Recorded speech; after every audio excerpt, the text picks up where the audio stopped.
to continue with strength and that Allah accepts all that we have done, inshaAllah. We continue with hadith number 31 from the 40 hadith regarding attaining the love of Allah subhanahu wa ta'ala.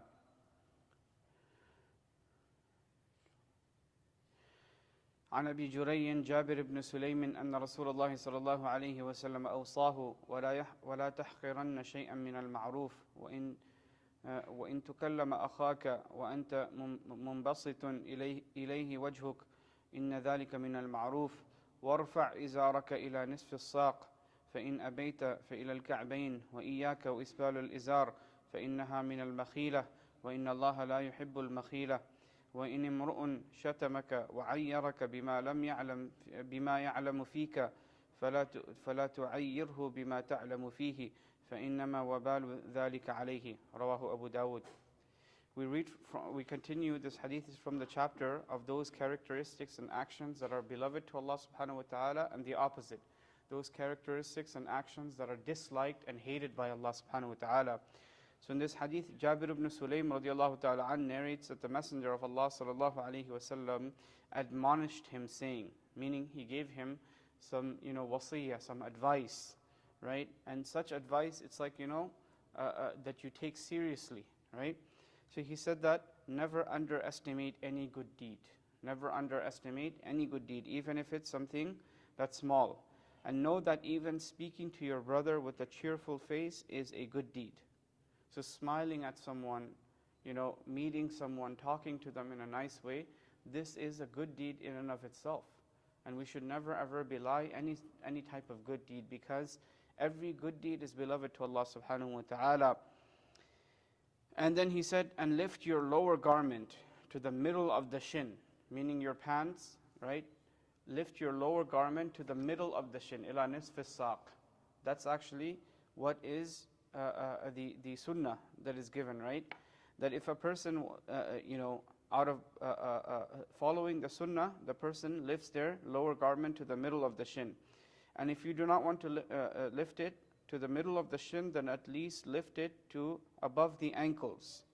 And beware of dragging your garment below the ankles, for verily that is pride.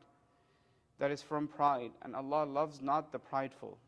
If a person curses you and seeks out your faults and shortcomings due to what he knows of you, then do not likewise taunt him due to what you know of him.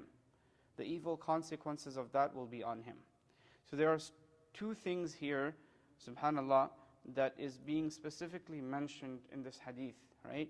This is with regards to the lower garment of a person dragging below their ankles. Now, there's a very strong hadith, ما أسبل من الكعبين في الإزار من الإزار في النار أو كما قال صلى الله عليه وسلم, that whenever there's isbal, whenever the lower garment is actually dragging below the ankles, right, this is going to be in the fire of Jahannam. It's the hadith of the Prophet صلى الله عليه وسلم, right? And it's a strong hadith too, right? This is not like it's a joke. So we need to be very, very careful about this, right? Many times you tell a person that, brother, your garment is dragging below your ankle, right? And this is something that is against the sunnah. And the person says that I'm not doing it out of pride. The fact that a person says that statement, that I'm not doing it out of pride, is a sign of pride itself. It's a sign of pride itself. You know why? Because how can we say that I am not doing it out of pride, whereas we have in front of us the command of the Prophet ﷺ, we have the command of the Prophet ﷺ and the sunnah of the Prophet ﷺ in front of us. Somebody is telling us that this is what the command is, and you're saying, brother, I'm not doing it out of pride, right?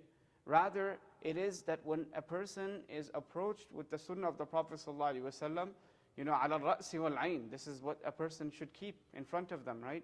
That if Allah and His Messenger ﷺ has said something, فَأْتُوا مِنْهُ مَسْتَطَعْتُمْ مَا آتَاكُمُ الرَّسُولُ فَخُذُوهُ وَمَا نَهَاكُمْ عَنْهُ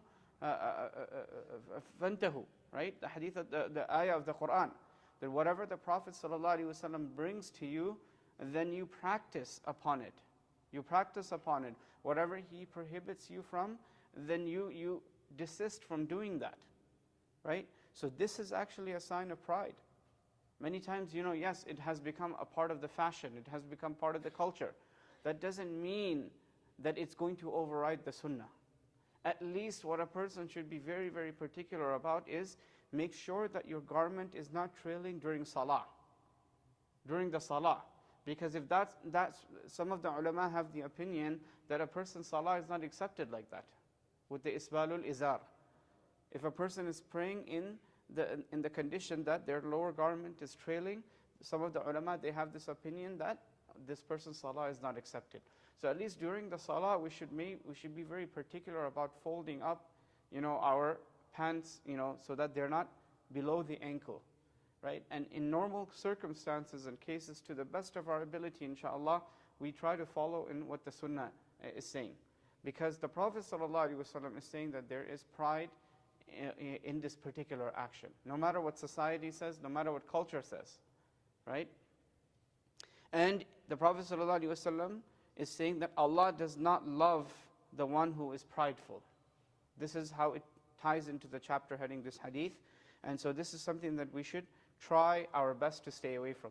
The second thing that is mentioned in this hadith is when a person is criticizing you, when a person is, finding fault with you, when a person is condemning you for something that you are struggling with, right?